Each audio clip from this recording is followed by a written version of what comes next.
പുരുഷന്മാർക്ക് ശരിക്കും എക്സസൈസ് ചെയ്താലോ അല്ലെങ്കിൽ ഡയറ്റ് ചെയ്താലോ ഒക്കെ പെട്ടെന്ന് തന്നെ വെയിറ്റ് കുറയും.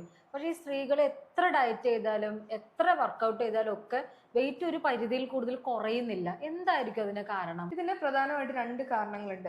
ഒന്ന്, പുരുഷന്മാരില് മെയിൻ ആയിട്ട് ലീൻ മസിൽസ് ആണ് അവർക്കുള്ളത്. അതുകൊണ്ട് അവർ റെസ്റ്റിംഗിൽ ഇരിക്കുമ്പോൾ പോലും അവരുടെ ഉള്ളിൽ ഫാറ്റ് ബേൺ ആയിക്കൊണ്ടിരിക്കും. രണ്ടാമത്തെ കാര്യം, അവരുടെ ഉള്ളിലുള്ളത് ടെസ്റ്റോസ്റ്റിറോൺ എന്ന് പറയുന്ന ഹോർമോൺ ആണ്. ഇത് ഫാറ്റ് ലോസിന് അല്ലെങ്കിൽ ഫാറ്റ് ബേണിങ്ങിനെ ഭയങ്കരമായിട്ട് ബൂസ്റ്റ് ചെയ്യാനായിട്ട് സപ്പോർട്ട് ചെയ്യും. അതുകൊണ്ട് തന്നെ അവർ ചെറിയ രീതിയിൽ ഡയറ്റ് ചെയ്യുമ്പോഴേക്കും എക്സസൈസ് നല്ലോണം ചെയ്യുമ്പോഴേക്കും പെട്ടെന്ന് ഫാറ്റ് ബേൺ ചെയ്യാനായിട്ട് ഹെൽപ്പ് ചെയ്യും. പക്ഷെ ലേഡീസിലുള്ളത് ഈസ്ട്രജൻ എന്ന് പറയുന്ന സ്ത്രീ ഹോർമോൺ ആണ്. ഇത് എപ്പോഴും ഫാറ്റിനെ സ്റ്റോർ ചെയ്യാനായിട്ടാണ് സഹായിക്കുന്നത്. എന്ന് പറഞ്ഞാൽ നമ്മുടെ വയറില്, ഹിപ്പിന്റെ ഏരിയയില്, തൈസിലൊക്കെ ഫാറ്റിനെ സ്റ്റോർ ചെയ്യുകയാണ് ഈസ്ട്രജൻ ചെയ്യുന്നത്.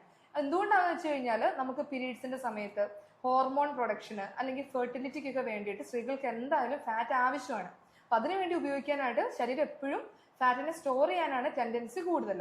പക്ഷെ നമ്മൾ മനസ്സിലാക്കേണ്ട കാര്യം, നമ്മളിപ്പോ ചെയ്തുകൊണ്ടിരിക്കുന്ന ഈ ഡയറ്റും എക്സസൈസും കണ്ടിന്യൂസ് ആയിട്ട് ചെയ്യുകയാണെങ്കിൽ ഷുവർ ആയിട്ട് അവർക്ക് വെയിറ്റ് കുറയും. പൊതുവെ സ്ത്രീകൾ ചെയ്യുന്ന കുറച്ചു നാളെ ഡയറ്റ് ചെയ്യും വിട്ടുകളയും. അത് ചെയ്യാതെ കണ്ടിന്യൂസ് ആയിട്ട് ഈ കാര്യങ്ങൾ ഫോളോ ചെയ്ത് കഴിഞ്ഞാൽ സുഖമായിട്ട് ലേഡീസിന് വെയിറ്റ് കുറയും.